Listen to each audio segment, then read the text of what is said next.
Hello guys, for today's video. So andito tayo today para magbigay update.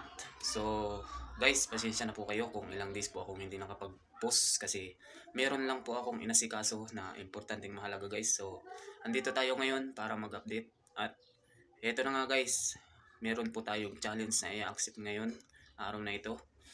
Abangan nyo yan mamaya guys, 5 PM. Ito po yung challenge na pinakamahigpit at pinakamatindi at pinakamahirap, pero inaccept ko po to dahil alam ko pong kaya ko to. Kaya shout out po sa inyong lahat. Shout out po pala sa lahat mga solid na sumusuporta sa akin dyan, sa mga naglalike and share ng mga video ko. Marami po salamat sa inyong pagsuporta. At syempre, kung hindi pa kayo nakakapag-follow, mag-follow na po kayo para updated kayo sa mga next challenge na gagawin natin. At ito na nga guys, update lang to.